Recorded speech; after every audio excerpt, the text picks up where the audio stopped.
Tenir une journée sans ton téléphone, tu penses que c'est possible? Tu me répondras certainement que oui, mais si je te propose une semaine? Allez, je t'entends déjà bégayer.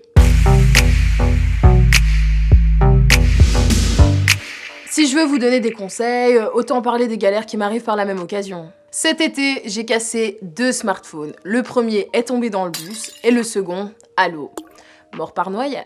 Autant dire que l'anxiété est due au fait de ne pas être joignable, le trouble de ne pas être présente sur les réseaux sociaux, ne pas recevoir les informations dans la minute, que ce soit des mails, des SMS, ça me connaît bien. C'est pire qu'une sensation de manque, je dirais même que ça équivaut à un véritable inconfort. C'est comme ça que j'ai découvert, entre autres, que j'étais nomophobe. En d'autres mots, je suis accro à mon téléphone. Il y a bien des raisons qui rendent ton téléphone portable indispensable. Il a remplacé ton réveil, tes lettres par des messages et même tes jeux de société. La nouvelle technologie nous facilite la vie, certes, mais on en est également prisonnier. Tout est fait pour que tu puisses passer un maximum de temps dessus en pensant faire des choses vraiment utiles. Et parfois c'est le cas. Le problème se crée réellement lorsque tu perds ton temps au lieu d'en gagner. Ou qui te coupe du monde lorsque tu es censé t'en rapprocher. Je pense qu'il est bon de comprendre pourquoi on réagit de cette manière en quelques raisons. C'est pas trop long, donc reste jusqu'au bout. Certaines personnes ne sont pas accros à leur téléphone, mais à l'information qu'il transmet, que ce soit par des sites, des blogs. Il y a toujours des recherches à faire et des choses à savoir, que ce soit sur tes voisins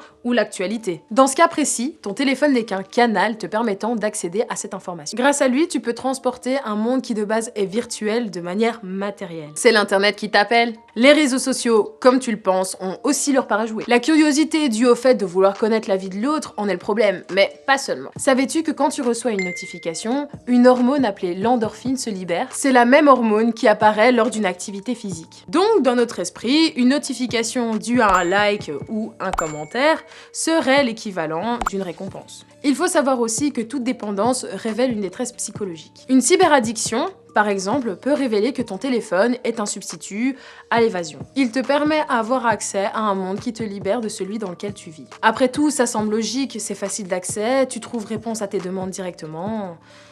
C'est plutôt tentant.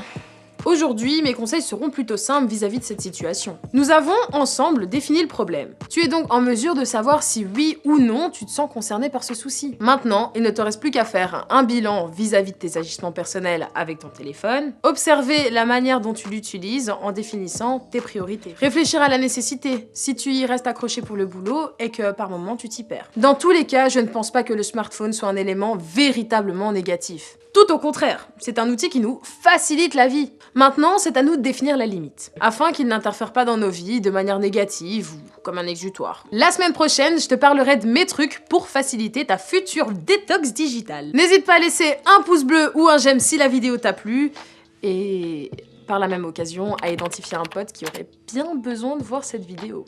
À la semaine prochaine pour d'autres petits conseils. Bye bye!